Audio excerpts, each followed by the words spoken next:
Hello everyone, welcome to our channel study skill. तो friends, आज की इस वीडियो में जो हमारा टॉपिक होने वाला है वो होने वाला है केमिस्ट्री के कुछ इंपॉर्टेंट अंतर यानी डिफरेंस वाले क्वेश्चन में। यानी कि कैसे होता है आपके पेपर में जो डिफरेंस पूछे आते हैं। जैसे हमारे लिए पहला है आपके सामने ये फ्रैंकल दोष तथा साठ के दोष में अंतर। ठीक है, फ्रैंकल दोष तथा साठ के दोष में अंतर, और आगे भी हैं अभी सब जितनी डिफरेंस हैं ये सब इंपॉर्टेंट है, वेरी वेरी इंपॉर्टेंट है। 5 नंबर में आपसे क्वेश्चन पूछे आते हैं। क्या होता है मतलब कि अंतर बताइए। ठीक है, तो आपको कुछ नहीं करना है, 5-5 पॉइंट उठा के इधर के लिख देना, 5 पॉइंट उठा के इधर लिख देने। लेकिन वो जब होगा जब आप इसको ध्यान से पढ़ेंगे। तो आप देखते हैं, जैसे अब सबसे पहले आपसे पूछा गया, पहले मान लिया आपसे पूछा गया फ्रैंकल दोष तथा साठ के दोष में अंतर बताइए क्या होता है। ठीक है, तो बस आपको बस यही रट लेना और यही लिख देना है। आपसे ये 5 नंबर में पूछा था। ठीक है, तो 5 नंबर के हिसाब से आप इसको अगर रट लेंगे तो आपके बिल्कुल ये फिक्स हो जाएंगे। समझ लिए कैसे इसको रटना है हम बताते हैं। तो ठीक है, कैसे उसको ध्यान से पढ़ेंगे अब देखते हैं हम लोग उसको। ठीक है, जैसे में देखिए पहला है फ्रैंकल दोष। आप इधर लाइन खींच के फ्रैंकल दोष इधर लिखेंगे साठ के दोष। तो पहला आप लिखेंगे फ्रैंकल दोष। फ्रैंकल दोष में क्या लिखेंगे, इसमें धनायन का आकार ऋणायन से छोटा होता है। ठीक है, जो फ्रैंकल दोष में जो धनायन होते हैं, पॉजिटिव आयन होते हैं हमारे, उनमें क्या होता है, उनका आकार ऋणायन से छोटा होता है। ठीक है, साठ के दोष में क्या लिखेंगे आप, इसमें धनायन तथा ऋणायन का आकार समान होता है। इसमें मतलब धनायन का जो आकार होता है फ्रैंकल दोष में वो ऋणायन से छोटा होता है, यानी इसमें ऋणायन का साइज बड़ा होगा। इसमें क्या होगा, इसमें धनायन तथा ऋणायन का दोनों का आकार सेम होगा यानी समान होगा। पहला पॉइंट तो आपका ये हो गया। ठीक है, दूसरा है इसमें आयन अपना स्थान छोड़कर अंतरकाशी छिद्र में चले जाते हैं। इसमें जो अपना आयन होते हैं वो अपना स्थान छोड़ देते हैं, दूसरे मतलब छिद्र में चले जाते हैं, अंतरकाशी छिद्र जिसको हम लोग कहते हैं। ठीक है, इसमें कहते हैं इसमें आयन गायब ही हो जाते हैं, यानी इसमें जो आयन है वो गायब हो जाते हैं, मतलब कहीं पर जाते नहीं, यानी कि हमेशा वो गायब ही हो जाते हैं। ठीक है, गायब हो जाते हैं।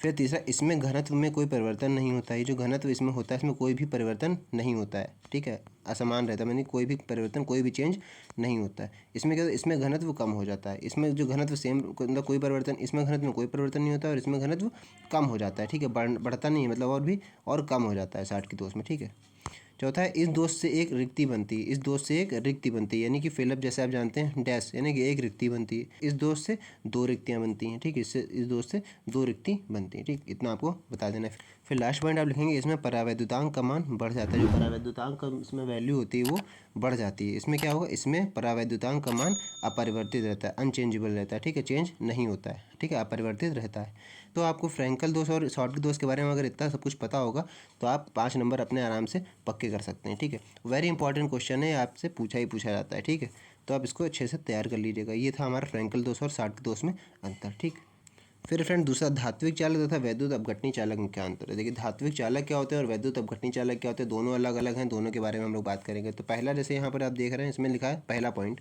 इसमें पहला पॉइंट लिखा है इसमें धारा का प्रवाह इलेक्ट्रॉनों के द्वारा होता है। किसके द्वारा होता है, इसमें जो धारा का प्रवाह होता है वो इलेक्ट्रॉनों के द्वारा होता है। वैद्युत अपघटनी चालक में क्या लिखेंगे आप, इसमें धारा का प्रवाह आयनों के द्वारा होता है। ठीक है, इसमें जो धारा प्रवाह होता है वो आयनों के द्वारा होता है, इसमें इलेक्ट्रॉनों के द्वारा होता है। ठीक, धात्विक चालक में। फिर आप बताएंगे कि इसमें रासायनिक परिवर्तन नहीं होता। भाई, धात्विक चालक में रासायनिक परिवर्तन नहीं होगा। वैद्युत अपघटनी चालक में क्या होगा, इसमें रासायनिक परिवर्तन होता है। ठीक, इतना आपको बता देना है। ठीक, फिर है तीसरा, इसमें ताप बढ़ाने पर चालकता घटती है। ताप जब बढ़ेगा तो चालकता घटेगी। इसमें ताप बढ़ाने पर चालकता बढ़ती है। ठीक है, यहाँ पर जब ताप बढ़ेगा तो चालकता भी बढ़ेगी। ठीक है, और यहाँ पर क्या है कि इसमें जब ताप बढ़ेगा तो चालकता भी बढ़ेगी, और इसमें क्या है, जब ताप बढ़ेगा तो चालकता घटेगी। आप इसको ऐसे याद कर सकते हैं एरो से। ठीक है, फिर अगला क्या है, ये ठोस तथा द्रव दोनों अवस्थाओं में चालन का कार्य करते हैं। ये जो होते हैं वो ठोस और द्रव दोनों में चालन का कार्य करते हैं। इसमें क्या होगा, ये केवल द्रव अवस्था में ही चालन का कार्य करते हैं। ये केवल जब लिक्विड फॉर्म में होंगे तभी चालन का कार्य करेंगे। ठीक है, और ये दोनों में करते हैं, ठोस और द्रव दोनों में करते हैं। इतना आपको बता देना है, बस इतना डिफरेंस आपको याद कर लेना है। ठीक, फिर फ्रेंड्स, ये अभिक्रिया की कोटि तथा आणविकता में अंतर, ये तो केमिस्ट्री का मोस्ट इंपॉर्टेंट टॉपिक है, क्योंकि आपसे अगर प्रथम कोटि अभिक्रिया, द्वितीय कोटि की अभिक्रिया, शून्य कोटि की अभिक्रिया आपने पढ़ी होंगी। ठीक है, तो उसी चैप्टर में आपको मिल जाएगा कोटि और आणविकता के अंतर क्या होता है, यानी कि आपको बताना है कि अभिक्रिया की कोटि और आणविकता में अंतर क्या है। ठीक है, कोटि क्या चीज़ होती है और आणविकता क्या होती है। तो आपको सबसे पहले आप बताना कोटि, आपको कोटि में इस तरफ कोटि लिखेंगे और इधर आणविकता लिखेंगे। कोटि में क्या लिखेंगे, यह एक प्रायोगिक मान है।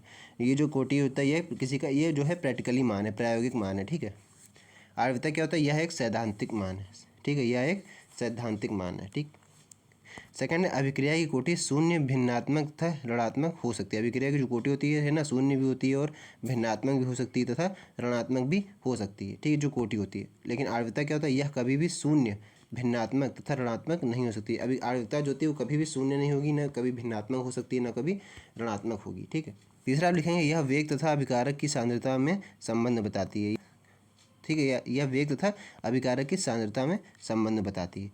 ये क्या होता है, अभिक्रिया में क्या होता है कि यह अभिक्रिया में भाग लेने वाले अणुओं की संख्या को बताती है। जो अभिक्रिया में भाग ले रहे होते हैं हमारे अणु, उनकी संख्या को दर्शाती है या उनकी संख्या को बताती है। ठीक, फिर लास्ट पॉइंट आप बताएंगे, यह अभिक्रिया के वेग को प्रभावित करने वाले अणुओं की संख्या को दर्शाती है। जो अभिक्रिया के वेग होता है उसको प्रभावित करने वाले अणुओं की संख्या को ये दर्शाती है। ठीक, ये आप क्या बताएंगे, यह अभिक्रिया में प्राथमिक पद में भाग लेने वाले अणुओं की संख्या को दर्शाती है। आणविकता क्या होती है, जो अभिक्रिया में प्राथमिक पद में, जो पहले चरण में जो भाग ले रहे होंगे अणु, केवल उनकी संख्या को दर्शाती है। ठीक है, इतना आपको कोटि और आणविकता में बता देना है। ठीक फ्रेंड्स, ये भी इंपॉर्टेंट टॉपिक है, भौतिक अधिशोषण और रासायनिक अधिशोषण क्या होता है समझाइए। तो इसमें आप क्या बताएंगे, इसमें अधिशोष्य तथा अधिशोषक के बीच दुर्बल बल कार्य करता है। ठीक है, इसमें जो अधिशोष्य होता है और एक अधिशोषक होता है, दो चीज़ें होती हैं, तो उनके बीच में कौन सा बल लगा होता है, दुर्बल बल कार्य करता है। ठीक, इसमें क्या होगा, इसमें अधिशोष्य तथा अधिशोषक के बीच प्रबल बंध बनते हैं। ठीक है, दोनों के बीच प्रबल बंध बनते हैं।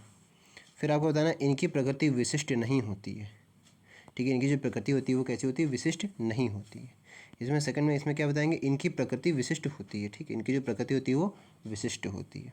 तीसरा है, ताप बढ़ाने पर अधिशोषण बढ़ता या घटता है। ताप जब बढ़ाते हैं तो उसका अधिशोषण बढ़ेगा या तो घटेगा। ठीक है, यहाँ इसमें क्या होगा, ताप बढ़ाने पर अधिशोषण बढ़ता है, यानी यहाँ पर क्या हो, एक ही कंडीशन लगेगी, यानी ताप बढ़ाने पर केवल अधिशोषण बढ़ेगा ही बढ़ेगा। ठीक है, यहाँ पर क्या हो सकता है, तो बढ़ेगा या तो घटेगा। ठीक है, इसमें ऊष्मा का मान कम होता है, इसमें जो ऊष्मा का जो मान होगा वो हमारा कम होगा। ठीक है, रासायनिक में क्या होगा, इसमें ऊष्मा का मान अधिक होता है। ठीक, इतना आपको बताना है।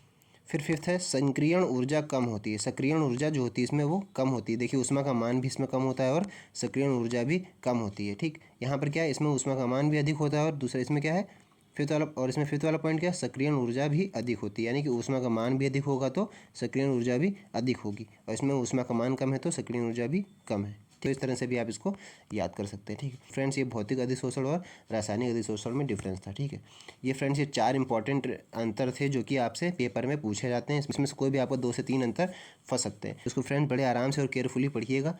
ठीक है, ताकि आपको अच्छी तरीके से ये मन में बैठ जाए। ठीक है, आप चाहते हैं तो इसका एक स्क्रीनशॉट भी लेकर अपने गैलरी में डाल सकते हैं। इससे क्या होगा, कभी आप जैसे अपना फ़ोन देखेंगे तो आपको ये दिख जाएगा, सामने आपकी नज़र के पड़ेगा तो आपको याद आ जाएगा। ठीक है, तो इसको फ्रेंड्स अपने फ्रेंड सर्कल में भी शेयर कीजिए ताकि आपके फ्रेंड्स की भी हेल्प हो सके। मैं इस तरह की और भी इंपॉर्टेंट टॉपिक पर वीडियो लाता रहता हूँ। चैनल पर नया है तो एक बार चैनल को सब्सक्राइब कीजिएगा, और वीडियो अच्छा लगा तो वीडियो को लाइक एंड शेयर जरूर कीजिएगा।